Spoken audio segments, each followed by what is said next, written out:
The Eagle has landed. The Antonov AN-225 is now available, right? And it will only cost you $20. And all those money, right? All those dollars will go to, I think a charity, right? It does not go directly to Microsoft or Inibuilds, so that's really good to see. So how to get it? Really relatively easy, right? You need to simply pay the amount and then you will get it.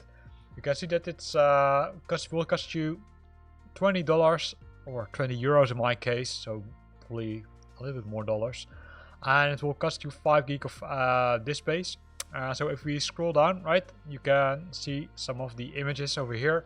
I think it comes with several liveries based on what I understood, and it comes with, let's say, a fly pad, as you can see, or the electronic fly bag, EFB. You can open the door, etc. So let's get it, and let's get it installed, of course. So what I will do is I will install it, and then once installed I will come back and we'll so installation has completed. So let's go to the world map, right? So let's select, I would say, place where we can, I would say, try this aircraft. Which aircraft or which airport shall we use? Well, let's choose Kennedy Airport as, I would say, one of the airports. So here we go, and then we're gonna select it, right? Let's see. It should be somewhere probably on the top of the list, right? There it was. Antonov AN-225. So it's let's say endurance, 12 hours flying, 8,300 nautical miles range, maximum altitude 30,600 feet, and a speed of 450 ktas. So let's look what it comes with. Well, as you can see, it comes with several liveries. The first of all is the Antonov Airlines Be Brave Like Ukraine livery. Then there's the 2010 up to 2022 Antonov Airlines Modern livery. Then there's the red line one, which has a red line as you see here. Then you've got the blue line, and then you have, of course, have the Xbox Aviators Club and the Aviators Club itself from Flight Simulator, as well as the black and white one. So let's use the Be Brave Like Ukraine. What are the other things which you can do? Well, of course, you can set up the let's say view, right? But you can also see that you can configure a lot of payloads. The pilot and the co-pilot are kind of normal, right? But as you can see, there now also is a radio operator, a navigator, an electrical engineer, an engineer, right? So cool that you can add all those individual, I would say, persons in the aircraft. If we continue the list, we can see that there's also they divided the cargo in forward cargo, the main cargo deck, and the rear cargo deck, as well as the passenger forward and rear area, right? So they added a lot of cool things there. So a lot of options which you can play around with. Currently set to 80%, but you can of course increase it, right, if you want, and then you can see everything increases if you change this one, or you can change the let's say individual weights by modifying these values, right? Because nobody has the same weight if you're honest. Then if we go to the failures, you can enable the multiple failures, right? Complete failures for engine 1, the oil system, oil leak, the fuel pump, the ignition, the fire in engine 1, and the same thing is applicable to engine number 2. Well, let me guess, engine 3, 4, 5, and of course engine number 6, because this aircraft has 6 engines. Customizations, you can type them here, right? Or you can remove them, right? Depending on what you want. I will remove them because there are still, let's say, some old from previous flights. So we'll clear them, or you can press F4, and then you can have heavy. Well, that's what we should put in, right? Because this is probably a heavy aircraft, and that's what it is, right? So let's press fly. What I will do now is I will pause the recording again, because the first time you start aircrafts, they will need to be compiled, and that will take some additional time. And in most cases that will take, let's say, a few minutes before it's ready to load. So we'll be back in a few seconds. And we're back, and look at how big it is. Right, if you would park it at a normal spot, just one of the, let's say, terminals, it crosses the lines by far, right? Normally I would say you can easily park here multiple aircrafts, but you can see this one is so big. So let's have a close look. Let me remove the mouse. So first of all, I would say this is, let's say, the special livery, right? The cool thing is that you can see a lot of detail here, right? You can see the individual plates, but also the individual pops, and also the usage, which is, I would say, really cool to see. And then of course we've got the, I would say, tail of the aircraft, a huge one, as you can see, compared to, let's say, a normal one. Right there we've got a normal one. Let's fly over it, and this is a normal one. And then let's have a look at the Antonov, right? It's huge. So really cool to see. So then of course if we go down, we can see the cargo door, which is currently closed. But if we would continue our trip, we see all the amazing wheels, right? Because this aircraft has a lot of wheels because of the weight it can carry. It requires a lot of wheels, right? You can see over here there are the nice wheels, and if you would go to the details, you can see a lot of I would say usage here, which is displayed, and you can also look at the bottom of the aircraft, right? Let me do that. And you can see that they also paid attention to that, including the usage over here and the pops, as well as the usage over here, right? That's really great to see, right? A lot of detail. So if we continue a trip, then we need to increase the altitude a bit, right? Because we want to see the engines. Let me decrease the speed of the, let's say, of the, what is it, drone? And here we see the engine. So again, the engine, right? A lot of detail, including the signs on the, I would say, on the sides of the wing or of the wheel, and we can even look inside the engine. That will hurt if they will switch on the engine now. So hopefully they don't do that. So continuing a trip to the front of the aircraft. Here we go. You can see also a lot of detail, right? Including phone numbers, I would say warning signs, the doors, of course, and then we enter the, I would say, front of the aircraft, where you also see a lot of detail here, right? All the lines over here, the pops over here, the warning signs, and then of course the other side, right? The same.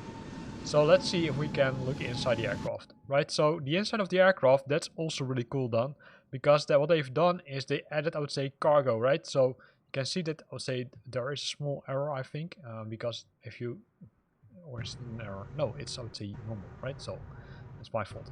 No problem. So you can see that there's, I would say, stretch bands over the, I would say, boxes. Always a challenge. And you can see a lot of boxes here, and those, I would say, are being added as part of the weight which you set up, right? You can set the weight, and based on that, we'll add more boxes to the, let's say, to the, I would say, cargo part of the aircraft. And then here are the stairs, right? So here are the stairs which will bring you to, I would say, the upper part of the aircraft. But before we enter there, we have a look at this, right? Even including the, I would say, cranes, which are used to move the cargo. That's also being added, as well as some spare wheels. Cool. So a lot of detail also inside the cockpit, right? Or inside the, I would say, not the cockpit, inside the room of the aircraft. And now it looks like the flight simulator freezes a bit. Yeah, so let's hope it will continue to work. Because of course what we now need to do is walk up those stairs, but that will probably be, we'd say, really challenging. So slowing down the speed again. But slowing down the speed is almost impossible. And then we're entering the cockpit, right? But let's move to a different view for the cockpit, because this is the view we probably want to use, right? So here's the cockpit, right? And you can see that there are a lot of things over here, right? You can see that's why you have the additional persons which need to fly with you, because you can see all. So that's really cool to see, right? All these nice things. Then I would say turning the corner, at least if it allows me to turn. Does it allow me to turn, right? And the reason for that is I don't have any clue. So let me reset the view. Not sure what I did wrong, right? So what did I do wrong? Let's go inside again. And here we are again, right? So let's do it like this. So here we can see a lot of details, right? So including the, I would say, lights here, we can see all the information here. And that's also cool because you can see that in this part of the aircraft, there are several things, right? To, for example, set the VOR 1 and the VOR number 2. You can see other buttons which are really working. A lot of gouges over here. If we look to the left side of the pilot, we can see the cockpit and the controls which he or she can use, right? Including the wipers, including some other buttons over here, the captain lights, the cockpit lights, the center lights. So over here you will find all the lights related to the cockpit and to the captain itself, of course. Then here's some buttons which we can't touch. Here's the steering switches guard. And then over here we see the electronic flight bag.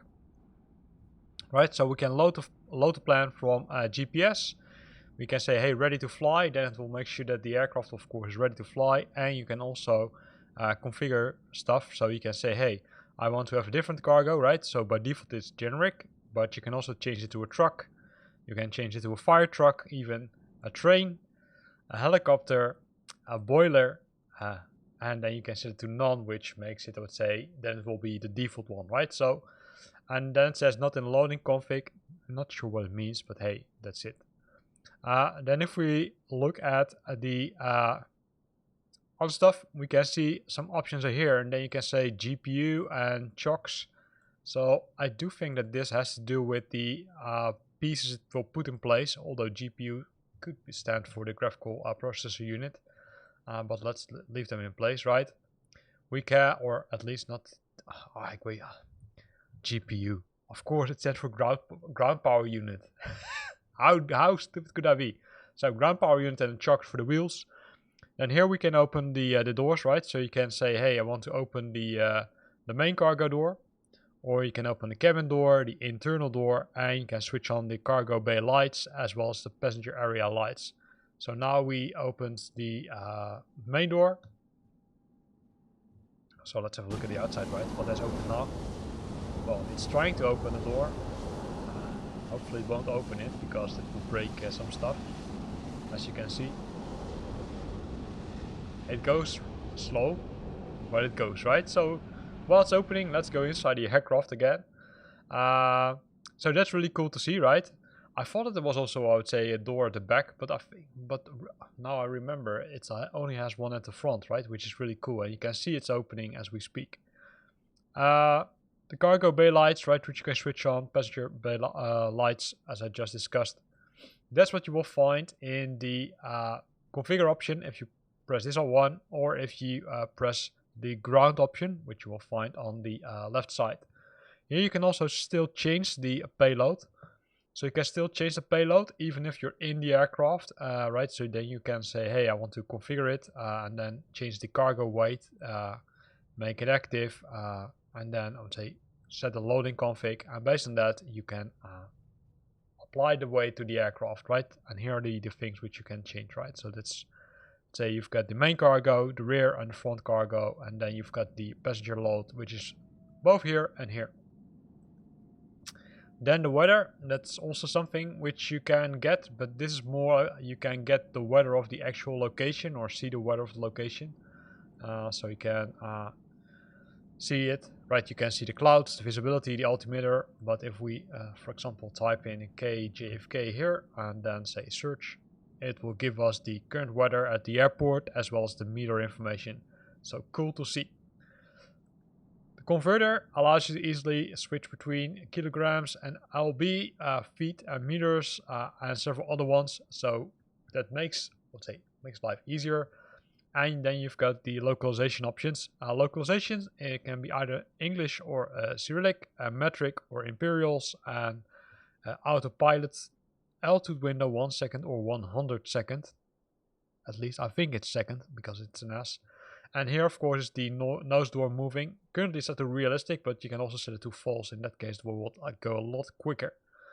The brightness can be modified on the left side, as well as the power on and off for that nice flyback here. Then, continuing with the other buttons, right? Here are some buttons, but those are not being operatable. Over here, another one, which doesn't work. And then we find the main gauges over here, right? So here we can see the VOR1, right? That's also mentioned here. And you've got the options here to switch between VOR1 and VOR2. You've got the, looks like this is the altitude or speedometer. It looks like this the speedometer. And then over here we've got the do we have the altitude here? is it RPM? It would have been nice if they would have added some labels on that, but that's probably coming in the next version. So I'm not sure which one this is, to be honest. That we will figure out when we will fly with it. Then we've got the compass and the let's say the vertical horizon, of course, as well as some buttons here, which we can use, as well as the buttons here where we can switch to captain landing, ADF1, ADF2, the VORs, and some buttons over here which are not operatable, and a button here to press and apply for brake test, so we can test the brakes. Over here some warning signs. This one looks like to be the altimeter, right? That's what I expect, so I'm not sure what this is. Maybe it's the RPMs or something. Well, not sure. We will figure it out in a few seconds. And then another gauge over here. Again, I don't know what it stands for, but it looks like to do something with the range of when you're turning right, the range of the wing. So you want to avoid that you're making it too big. I would say correction, because then it's not good for the aircraft. Over here some displays, including the engine information, of course. Here on the center, right, you can see 1, 2, 3, 4, 5, 6, and the other one here. And if you hover over it, you can select it, but nothing will happen. Over here we've got the gear leveler, right, to extract the gear, and then some buttons over here which are not working, but will give you some more information about the aircraft. And that's something we'll find out once we enter airborne. Some displays over here. This one is for switching on the transceiver, but also the VOR1 and the COM volume, so everything related to the radio. Some buttons over here. Not all of them are operating. It has to do with the reverse gate, the speed brakes, of course, and then the magnificent buttons for increasing the engine power, as well as the fuel valves below that. So in the center, where we currently are, you can have also the access to the engine idle switch, which is over here, and you can open it and close it. The aileron trim, as well as the rudder trim. Other than that, there are some buttons, but they are not operating. Also these ones, not sure what they are for. It would almost look like starters, because it's 1 to 6. And then we've got the AP bank button, and the AP heading buck, and the AP pitch knob, as well as the AP master switch, right? So this is all for the autopilot in this part. Going to the other side, for the co-pilot, you see exactly the same. You can see the same materials here.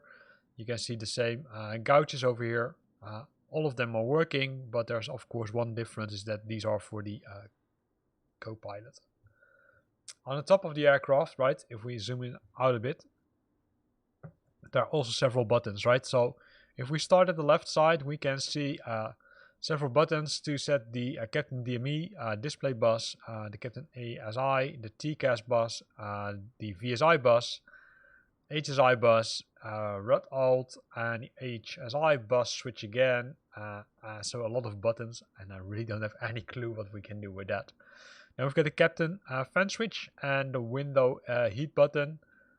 If we go to the center of the aircraft, you see a lot of buttons. Here you can see the lights, right? The logos, the fuselage lights, the beacon lights, as well as the logo. And then we've got some instruments here on the top, but they are, well, here we've got the VORs again. Here we've got the nav beacon mode switch, so you can switch between nav beacons, nav beacon brightness, and a nav beacon selector switch, and some other buttons here. I do expect that they will switch on, I would say, once you, for example, switch on the autopilot, because that could be where AT stands for. Then over here we've got the TCAS buttons, which allow us to manipulate the TCAS as well as the ranges. Traffic avoidance system. And then some other nice buttons to manipulate the radios, as well as the nav data, which we can switch. So cool things. And then of course on this one we've got also the buttons, but in this case they're working. I thought that we also had it here. Did we have them? Yeah, but these are the other ones. So On this side, you've got different buttons compared to the other side. So that's something to be aware of. So really cool to see. Then of course we had the back of the aircraft, right, which we went to. A lot of fuses and a lot of buttons. Not all of them are operatable. Some of them are, as you could see, right? The instrument, nav master, and several other ones. A lot of cool buttons. And so hopefully they have added a manual. That's of course the next thing which we're gonna try to find. After we went to all these buttons, right, you can see all the engine, sorry, the heat switches, the anti-ice buttons are there. A few valves to cover, a lot of gouges. It looks really magnificent if you ask me. Including a headset, which someone left here. So I'm really impressed by the level of detail which they've added to this aircraft. And then especially the price is not that expensive. If we open the checklist, you will find a lot of things which you need to go to, right? The electrical power up, the fuel and hydraulic setup, as well as several other ones, but that will be covered in a future video. So really cool to see that they have added this to Flight Simulator 2020. So where can you find the manual? Well, the checklist, you could find it here, but the manual, that's always a good challenge, right, to find it. In most cases, it's found in one of the folders. So while you're not looking, or while I'm not showing my screen, I should say, let me find it for you. So where to find the manual? Well, the first thing you need to know is, hey, where do I store my packages? So this package, since you bought it via the marketplace, will be stored in the official folder. So if I go back, it will not be stored in the community folder, but in the official folder. There you'll find the OneStore folder, and then if you go to Microsoft, you will find the Microsoft AN-225 folder, and inside that one you will find resources, and that's where you'll find the documentation. Right, so let's have a look at the documentation. I'm gonna zoom out a bit. So this is the manual which Inibuilds created as part of their, I would say, process. So they're explaining a few things, right, about the manual, about the cargo, how to do that, about the checklist, of course. And then they will likely go to the other checklist. So the limits, and then the operational techniques, which includes the simplified and enhanced procedures. That's how Inibuilds is delivering their documentation. So a lot of details, right, which you can put next to yourself, or maybe open up on your tablet or phone. So you don't have to open the checklist on or in Flight Simulator 2020. So with this, we're at the end of this video. In this video, we looked at the Antonov AN-225. Hope you liked it. If you liked it, then consider to use the like button. If you got questions or comments, then feel free to post them in the comment box below. And if you want to stay up to date about new videos I'm posting, then make sure that you're subscribing to my channel. Thanks for watching, and see you next time.